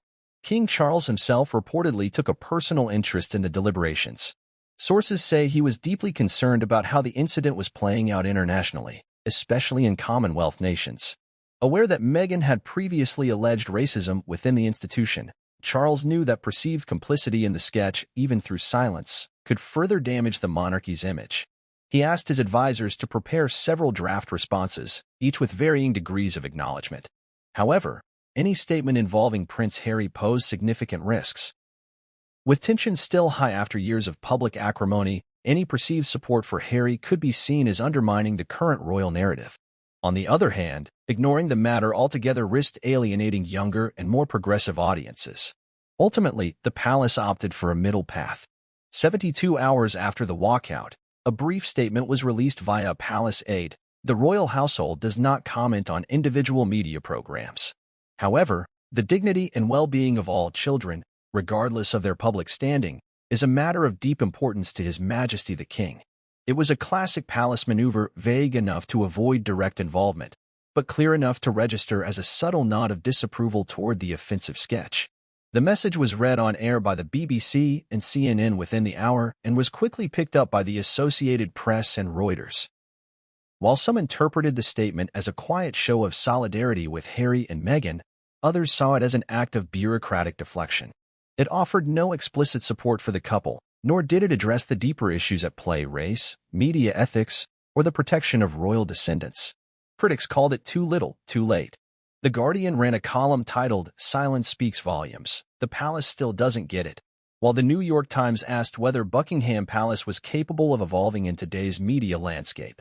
Meanwhile, behind closed doors, reactions within the royal family itself were said to be mixed. Prince William, now fully entrenched in his role as heir apparent, reportedly found the sketch distasteful but was unimpressed by Harry's response. He is said to have remarked privately that walking out only made it worse. William's relationship with Harry had already deteriorated to near radio silence, and this incident did nothing to bridge that chasm. Princess Anne, known for her blunt and pragmatic demeanor, reportedly offered a different take. According to one insider, she was overheard saying that she understood why he did it, and that if anyone had mocked her children on live television, she would have done more than just walk out. Her remark was not intended for public consumption, but it later circulated among royal staff and was viewed by some as a rare moment of intra-family empathy. Queen Camilla, too, reportedly offered a more measured perspective. A confidant described her as saddened by the event and worried about its long-term implications. She had quietly been advocating for a soft thawing of relations between the Sussexes and the rest of the family. The walkout and subsequent media storm, however, made that prospect even more distant. Public reaction in the UK was sharply divided. Polls showed that while older Britons largely condemned Harry's behavior, younger respondents were more sympathetic. A YouGov survey conducted 3 days after the incident showed that 58% of Britons over 60 viewed the walkout as inappropriate, while 64% of those under 35 considered it understandable or admirable. For the palace, these numbers were alarming. They underscored the generational split that has come to define the monarchy's public standing. The international response, particularly from the United States and Commonwealth countries like Canada and Australia, leaned heavily in Harry's favor. Major media outlets framed the incident as a justified reaction to racial insensitivity. Several prominent figures, including political commentators and celebrities, came to Harry's defense. Oprah Winfrey, without mentioning names, posted a cryptic message on social media about knowing when to walk away from what doesn't serve you. Her comment received millions of likes and was widely interpreted as support for the Sussexes. At the same time, former royal staffers and insiders began offering anonymous commentary to the press. Some painted Harry's action as a calculated move, possibly orchestrated in advance. Others suggested it was a genuine expression of frustration that had been building for years. "He's been bottling this up for too long," said one former aide. And in that moment, he just snapped. For the palace, the biggest challenge now is damage control, not just in terms of immediate PR, but also in managing the long-term implications for the monarchy's image. Internally, questions arose about how to modernize their media approach. Should they consider a more proactive communication strategy? Should the king issue a broader statement on media responsibility and race? Should members of the family be allowed to speak more freely about such issues in public? One proposal floated internally was to host a roundtable with broadcasters to discuss the line between satire and harmful stereotyping. Another involved launching an initiative through the Prince's Trust to address media literacy and responsible journalism. But such initiatives require unity, and with the Sussexes estranged, the palace faced the recurring dilemma of appearing hypocritical if they excluded the very people most affected by these issues. Adding another layer of complexity was the global media's relentless focus on palace reactions. Every move was scrutinized, every word dissected. A passing comment by a senior aide, a pause in an interview, even a misinterpreted facial expression could trigger headlines. This constant surveillance created a climate of fear among palace staff and stoked internal tensions about how to move forward. Even months after the walkout, the palace continued to feel the ripple effects. Tours by senior royals to Commonwealth nations were met with increased protests and critical questions from the press. Activists pointed to the incident as further proof that the monarchy was out of step with modern values. At home, public opinion remained in flux. For every headline condemning Harry, there was another questioning the monarchy's moral clarity. As for the palace's long-term strategy, insiders say King Charles has become more cautious about allowing personal family matters to bleed into public view. While he remains publicly cordial, there is a growing awareness that the institution's survival depends on its ability to adapt, or at least appear to adapt, to modern sensibilities. Whether that means real change or just more polished messaging remains to be seen. In the end, the palace's reaction to Harry's walkout was emblematic of its current state, caught between centuries-old tradition and the demands of a new, hyper-connected world. The response, measured and oblique, sought to preserve dignity while offering minimal engagement. But in doing so, it revealed the limitations of an institution struggling to find its voice in a landscape where silence is often interpreted as complicity. For Harry, the walkout may have been a spontaneous act of protest. For Meghan, it was a validation of the boundaries they had drawn. But for the palace, it was a moment of reckoning, a reminder that inaction is no longer a neutral stance, and that even the most venerable institutions must decide where they stand when the world is watching. In the aftermath of Prince Harry's dramatic walkout on Jimmy Kimmel Live, the ripples spread far beyond the palace walls and British tabloids. Across the Atlantic, Hollywood's glittering elite found themselves thrust into the eye of a cultural storm that demanded more than just casual commentary. The issue transcended royal family drama. It touched upon themes of race, media ethics, and personal boundaries that resonated deeply within the entertainment industry itself. The Hollywood reaction was swift and fiercely divided. As expected, many celebrities aligned themselves with Prince Harry and Meghan Markle, championing their decision to reject the sketch's mockery and supporting the Sussexes' broader fight against what they perceived as persistent racial insensitivity from traditional media outlets. Others, however, criticized Harry's public response, viewing it as an overreaction or an unnecessary escalation of an already tense relationship with the press.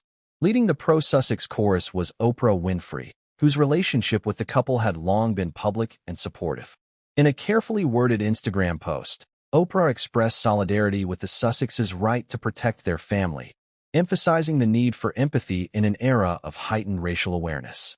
"We all must stand up when our children are harmed, publicly or privately," she wrote, capturing the sentiments of many who saw Harry's walkout as a courageous stand rather than a petulant display.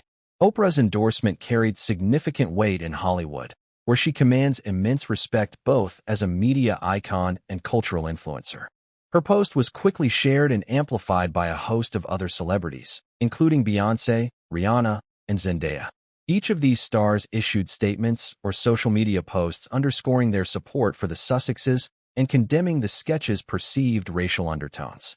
Beyoncé, rarely one to speak publicly on political or social controversies without careful calculation, tweeted, "Protecting our children from hate and mockery is not a choice, it's a responsibility." Rihanna added her voice, stating that the entertainment industry must reckon with its role in perpetuating harmful stereotypes. Zendaya, representing a younger generation of artists deeply engaged in conversations around identity and representation, shared a heartfelt video message expressing empathy for Harry and Meghan's struggles against what she called media racism dressed up as satire. This wave of celebrity support was not without its critics. Hollywood is a sprawling and complex ecosystem, and not all stars were willing to line up behind the Sussexes without reservations. Some viewed Harry's walkout as a public relations stunt, an act designed to generate headlines rather than resolve underlying issues. Others believed that the monarchy, however flawed, was a tradition to be respected and that such public displays only served to further erode the institution's dignity. Among the skeptics was actor Matthew McConaughey, who made headlines for a carefully nuanced interview with a major entertainment outlet. He suggested that while the sketch may have been in poor taste, Harry's reaction lacked the grace expected of a public figure of his stature. "Sometimes, you have to take the hits with dignity," McConaughey remarked. "The spotlight is never going to be easy, but walking off stage doesn't always send the message you want." Similarly, veteran actress Meryl Streep expressed her disappointment with Harry's decision to abandon the stage during a live broadcast. In an interview with Variety, she described the walkout as a missed opportunity for dialogue. She went on to say, "If we're going to change the system, we need conversations, not walkouts." These more conservative views found echo among older Hollywood figures who remained deeply connected to the traditional structures of power and decorum within the industry. Their perspectives underscored the generational and ideological divides that characterize much of the current cultural discourse around race, media, and public behavior. Meanwhile, Hollywood insiders revealed that the walkout sparked intense private conversations within major studios and agencies. At Netflix, where Harry and Meghan have a lucrative production deal, executives were reportedly concerned about potential backlash from both sides of the debate. On one hand, there was pressure to publicly support the couple. On the other, worries about alienating more traditional audiences and conservative stakeholders. Disney, Warner Brothers, and Apple TV Plus similarly monitored the situation closely, aware that the Sussexes' standing in Hollywood affects not only their image but also the performance of their creative projects. Some studios quietly encourage their top talent to either remain neutral or to engage in supportive but measured commentary, attempting to avoid a polarizing public battle. The entertainment press seized upon every nuance, dissecting celebrity statements for hidden meanings and political implications. The feud between those defending Harry and those criticizing him became a symbolic battle over how Hollywood grapples with issues of race, identity, and respect for institutions. Social media exploded with heated debates, hashtags, and viral clips that polarized fans and commentators alike. An unexpected voice in the debate emerged from the music industry. Rapper and actor Common issued a powerful statement decrying the sketch as blatantly racist and applauding Harry's refusal to tolerate it. Common's activism and long history of addressing social justice issues gave his words a particular gravitas. He reminded followers that media portrayals of Black and mixed-race individuals have historically been rife with harmful stereotypes, and that Harry's actions were a reclaiming of dignity. Conversely, pop icon Taylor Swift took a cautious approach, urging for compassion on all sides. In an Instagram live session, she encouraged fans to seek understanding rather than judgment, warning against quick condemnations and the dangers of online outrage. Swift's comments reflected the balancing act many celebrities try to maintain, supporting causes without alienating segments of their fan base. In the midst of this cacophony, Meghan Markle's former co-star and longtime friend, Priyanka Chopra Jonas, stepped forward with a statement highlighting the personal toll such public attacks take. "I know Meghan's strength and grace," Chopra said, "but it's exhausting to be under constant scrutiny and to have your family mocked on such a public stage." Harry's walkout was a human moment. This personal testimony added a layer of emotional resonance to the debate and humanized the often abstract discussions around race and media. It reminded observers that behind the headlines and commentary are real people grappling with trauma and complex family dynamics. Social media influencers also played a pivotal role in shaping public perception. Platforms like TikTok, Instagram, and Twitter saw a surge in content dissecting the incident, with creators from diverse backgrounds sharing their views. Some TikTokers posted viral videos explaining the historical context of racial caricatures and why the sketch was hurtful, while others uploaded reactions to Harry's walkout, praising it as an act of self-respect. YouTube commentators with millions of subscribers produced in-depth analyses of the royal family's media strategy, the legacy of British colonialism in popular culture, and the broader implications for racial representation. These voices brought the conversation into homes and communities often overlooked by mainstream media, further amplifying its reach and complexity. Yet not all of Hollywood's influence was constructive. Some commentators accused the celebrity support for Harry and Meghan of performative activism, suggesting that many stars were jumping on the bandwagon for publicity. This critique, while controversial, sparked further debate about the sincerity and impact of celebrity endorsements in social justice movements. The complexity of Hollywood's divided reaction highlighted a broader truth. The intersection of race, media, and royalty is not a simple story of heroes and villains. It is a multifaceted narrative shaped by personal histories, institutional legacies, and cultural transformations. Celebrities, as both influencers and individuals, navigated these treacherous waters in ways that reflected their own values, experiences, and strategic interests. Behind the scenes, the Sussexes watched closely. Sources reveal that Harry and Meghan appreciated the public support but remained wary of the performative aspects of celebrity endorsements. They sought to focus attention on their projects, whether the Spotify podcasts or Netflix documentaries, that aim to tell their story in their own words and advocate for issues like mental health, racial justice, and media reform. As the dust settled on the initial wave of reactions, it became clear that the Hollywood divide was not just about a royal family quarrel. It was a microcosm of larger societal struggles. How does a global culture reckon with its past while embracing a more inclusive future? How do individuals protect their dignity in a world that commodifies personal trauma?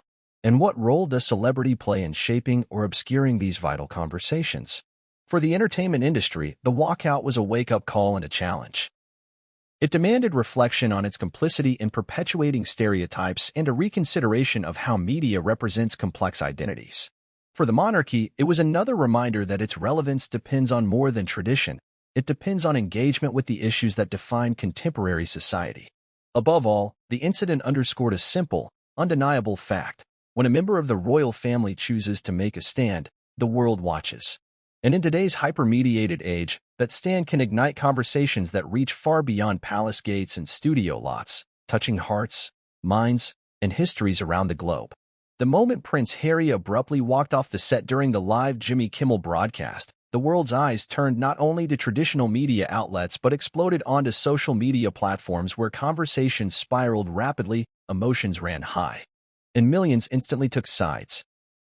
In an age where information and reaction circulate at lightning speed, the incident ignited a digital wildfire, transforming from a single act of personal protest into a sprawling online battle that revealed deep fissures in public opinion and cultural values. Social media platforms, Twitter, Instagram, TikTok, Facebook, Reddit, and others, became the front lines of this unprecedented cultural skirmish. Users from all corners of the globe flooded timelines with reactions that ranged from support and empathy to criticism and ridicule. The viral nature of hashtags, memes, and video clips meant the conversation was not just limited to royal watchers or Hollywood elites but had permeated popular culture at every level. The hashtag Harry walkout trended worldwide within minutes, accompanied by a flood of tweets dissecting the event from every angle.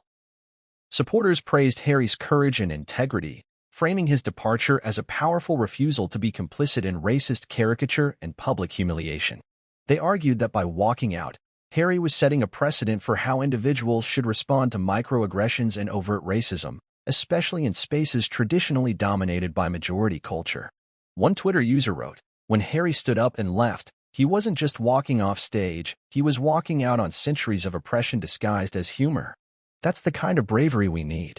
Others echoed this sentiment, sharing personal stories of encountering similar racial insensitivities in their own lives and applauding the prince for making a public stand. On Instagram, influencers and activists shared detailed posts explaining why the sketch was offensive, unpacking the historical context of racial stereotyping in British comedy, and urging followers to recognize the broader implications. Carousel posts highlighted parallels between the sketch and colonial-era caricatures, connecting past and present forms of media racism. TikTok, with its predominantly younger user base, became a dynamic hub for creative expression and debate. Users uploaded reaction videos, lip-syncing to clips from the Jimmy Kimmel show, or reciting powerful statements about racial justice. Some creators crafted comedic skits parodying the sketch's insensitivity, while others posted tearful monologues describing the emotional impact of seeing a member of the royal family confront racial mockery so publicly. The platform also saw the rise of explainer videos where creators broke down the complexities of race relations within the UK and the royal family's historical connections to colonialism. These short-form educational pieces garnered millions of views, sparking a new wave of awareness among young viewers who might not have been previously engaged with the royal family's controversies. Reddit forums exploded with extensive discussions dissecting the incident. Subreddits dedicated to the monarchy, celebrity news, and social justice debated the ethics of satire, freedom of speech, and racial sensitivity. Users dissected every aspect of the sketch, the appropriateness of Harry's reaction, and the potential implications for the monarchy's future. The conversations were often raw and unfiltered, reflecting the polarized nature of public opinion. However, not all voices on social media were in support of Prince Harry. Critics accused him of being overly sensitive or using race as an excuse to avoid criticism. The hashtag Harry overreacted trended as well, with detractors sharing clips of the sketch to argue that it was harmless satire and that Harry's walkout was immature or self-indulgent. Some social media users mocked the prince, posting memes that portrayed him as thin-skinned or disconnected from reality. Others argued that public figures should expect to face criticism and that walking off live television was unprofessional and disrespectful to the show's audience. This backlash was amplified by coordinated campaigns from far-right groups and trolls who sought to weaponize the controversy. These groups flooded comment sections with racist and inflammatory language, attempting to silence or intimidate supporters of the Sussexes. Platforms struggled to moderate this surge of hate speech while balancing their policies on free expression. In response, several high-profile celebrities and influencers took to social media to call out the harassment and rally their followers against online abuse. Rihanna posted a heartfelt message condemning hate speech and urging platforms to take stronger action. Zendaya encouraged fans to use their voices for positive change rather than division. Social media companies themselves found themselves under pressure. Twitter and Facebook announced enhanced moderation measures for content related to the incident, citing concerns over misinformation, harassment, and hate speech. TikTok rolled out new community guidelines emphasizing respect and cultural sensitivity, a move seen by some as a direct response to the viral debates sparked by the walkout. Beyond the polarized reactions, social media also served as a powerful tool for solidarity and healing. Online support groups formed, where individuals shared stories of overcoming racism, discrimination, and public scrutiny. Virtual panels featuring experts on race relations, media ethics, and the monarchy were streamed live, providing spaces for thoughtful dialogue amid the noise. These digital town halls attracted diverse audiences, including members of the Black British community, activists from the United States, and scholars specializing in colonial history. They addressed questions about the role of the monarchy in a post-colonial world, the responsibilities of media creators, and how public figures can navigate racial identity in the spotlight. The viral nature of the incident also had significant commercial implications.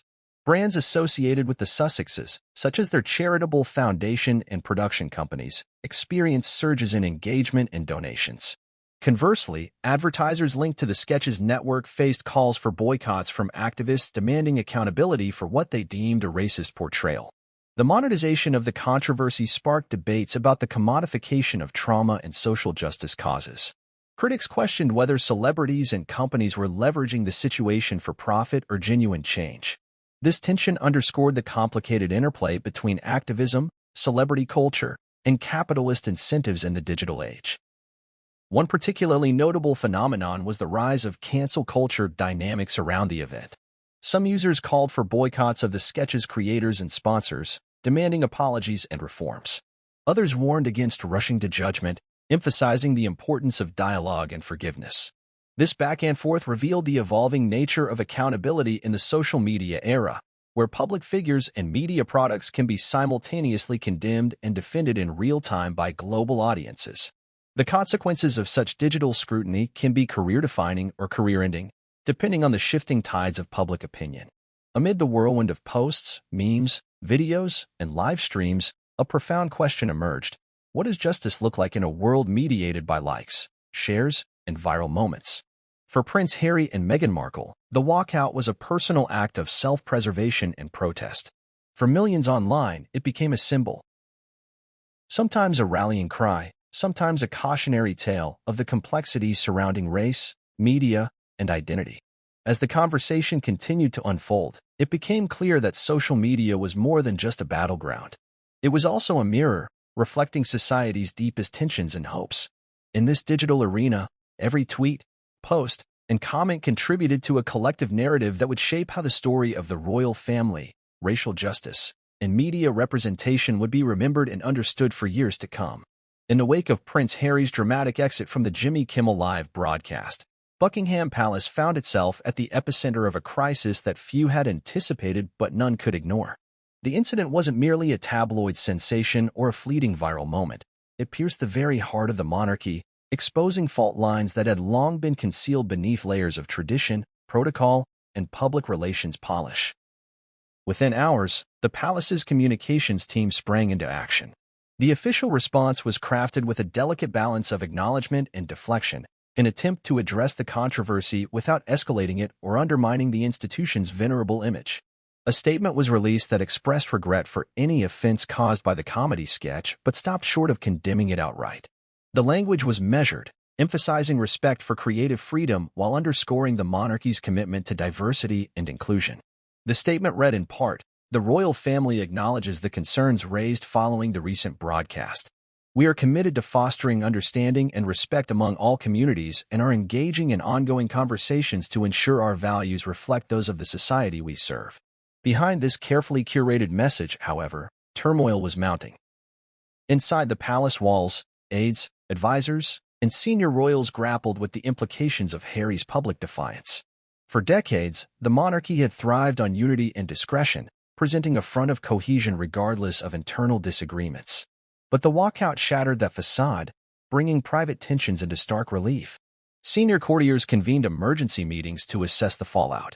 Discussions centered on the risk of alienating the public, especially younger generations increasingly sensitive to issues of race and representation. There was also anxiety about the precedent Harry's actions might set, a direct challenge to the expectations of royal comportment and deference. The Queen, though traditionally reticent in public statements, was said to be deeply troubled. Sources close to the palace described her as disappointed, but understanding of her grandson's frustration. There were reports of private conversations between the monarch and Prince Charles, where the incident was dissected not only as a media crisis but as a symptom of broader generational and cultural divides within the family. Prince Charles, tasked with navigating the monarchy's modernization, found himself in a difficult position. On one hand, he recognized the need for the institution to evolve and address systemic issues. On the other, he was wary of appearing too lenient or reactive, fearing it could erode respect for the royal family's traditions. Meanwhile, Prince William, known for his more conservative stance, reportedly expressed frustration at Harry's public defiance, viewing it as detrimental to the monarchy's unity and stability. The brothers' already strained relationship was further tested as media outlets speculated on rifts and factions forming within the royal household. Meghan Markle, who had long faced intense scrutiny and criticism from the British press, publicly voiced support for Harry's decision. Through her spokesperson, she condemned the sketch as offensive and outdated, and called for greater awareness of racial sensitivities within media and entertainment. The palace's internal communications also faced challenges. Staff were inundated with inquiries from journalists, stakeholders, and diplomatic contacts seeking clarity on the monarchy's stance. At the same time, social media teams worked tirelessly to monitor the digital discourse, crafting responses and managing the palace's online presence amid the swirling controversy. Legal advisors weighed in on potential ramifications, including the risk of defamation claims or accusations of institutional racism. The monarchy's historical ties to colonialism and systemic inequality were thrust into the spotlight, prompting some within the palace to advocate for a more proactive and transparent approach to addressing these legacies. This internal reckoning extended beyond the immediate fallout. The royal family began reviewing protocols around media engagements, particularly in live broadcast settings where unscripted moments could trigger crises. There was renewed emphasis on media training, crisis management strategies, and sensitivity to issues of race, identity, and representation. At the same time, the incident prompted discussions about the monarchy's role in modern Britain. Polling data revealed a dip in public approval ratings, especially among younger demographics and ethnic minority communities. Analysts warned that failure to address these concerns could accelerate calls for reform or even abolition of the monarchy. In response, the palace announced plans for a comprehensive review of diversity and inclusion policies across royal institutions and charitable initiatives. This included commissioning external experts to evaluate outreach programs and public engagement strategies aimed at fostering trust and relevance in a rapidly changing society. The controversy also reverberated internationally. Commonwealth nations, many with histories marked by colonial exploitation, issued statements reflecting mixed sentiments. Some leaders expressed solidarity with Prince Harry's stance, viewing it as a courageous step toward reckoning with painful histories. Others urged respect for the monarchy and cautioned against conflating satire with systemic racism. Diplomatic channels worked behind the scenes to manage potential fallout, ensuring that bilateral relationships remained strong despite public tensions. The British government, while careful to maintain constitutional neutrality regarding the monarchy, acknowledged the importance of addressing racial and cultural sensitivities as part of the country's broader social agenda. The media landscape itself was transformed by the event. News outlets devoted extensive coverage to analyzing the royal family's response, often juxtaposing it with public sentiment on social justice and media accountability. Editorials debated the balance between freedom of expression and the need for responsible comedy that does not perpetuate harmful stereotypes. Journalists uncovered historical examples of similar controversies involving the monarchy in the media, highlighting patterns of resistance to change and the slow pace of institutional reform. Opinion pieces called for the royal family to seize the moment as an opportunity for genuine transformation rather than mere damage control. At the heart of the turmoil was a profound question. Can an ancient institution rooted in tradition adapt to the demands of a 21st century society grappling with issues of race, identity, and equality? The incident with Prince Harry and the sketch served as a microcosm of this challenge, a clash between legacy and progress, silence and voice, old power structures, and new cultural norms. For Prince Harry and Meghan Markle, the response from the royal family would be a defining test of whether their calls for change were welcomed or rejected. For the monarchy, it was a pivotal moment of introspection, crisis, and potential renewal. As the palace braced for the weeks and months ahead, one thing was clear: the incident was far from over. The reverberations would continue to shape not only the public's perception of the royal family, but also the very future of the institution itself. To fully grasp the gravity of Prince Harry's public walkout during the Jimmy Kimmel Live sketch and the widespread fallout that ensued, one must look beyond the immediate incident and understand the deep, complex historical context of race in the British monarchy. This is a story woven into centuries of empire, colonialism, cultural exchange, and evolving social norms that continue to shape Britain's identity and its royal family's place within it. The British monarchy, as an institution, has been inseparable from the history of the British Empire, an empire that, at its height, controlled vast territories across Africa, Asia, the Caribbean, and the Americas. The legacy of this imperial past is not simply a collection of distant events, but a living history that informs present-day attitudes toward race, power, and privilege within British society. From the outset, the monarchy was intertwined with the expansion of British influence overseas. Monarchs like Queen Victoria oversaw an empire upon which the sun famously never set. Royal patronage, symbolism, and rituals often reinforced narratives of British superiority and civilizational mission, while also absorbing cultural influences from the colonies. This dual role made the monarchy a key figurehead for empire, embodying both its grandeur and its contradictions. Race was central to these imperial dynamics. The British Empire's expansion relied heavily on ideas of racial hierarchy and cultural difference, which justified colonial rule and exploitation. People from colonized regions were often viewed through lenses that combined fascination with exoticism and dehumanizing stereotypes. These perceptions found expression in art, literature, and even official royal ceremonies. Despite this historical backdrop, the British monarchy also reflected moments of surprising complexity and adaptation. Throughout history, there have been instances where the royal family engaged with diverse cultures and peoples, sometimes challenging prevailing attitudes. Marriages, diplomatic visits, and patronages occasionally highlighted more inclusive perspectives, though these were often exceptions rather than the rule. Fast forward to the 20th and 21st centuries, the monarchy has had to navigate a dramatically transformed world. The decolonization process reshaped Britain's global role, leading to the independence of many former colonies and the emergence of the Commonwealth, a voluntary association of mostly former British territories. The monarchy's role shifted from imperial ruler to symbolic head of this multinational association, complicating its relationship with race and identity. The Commonwealth itself became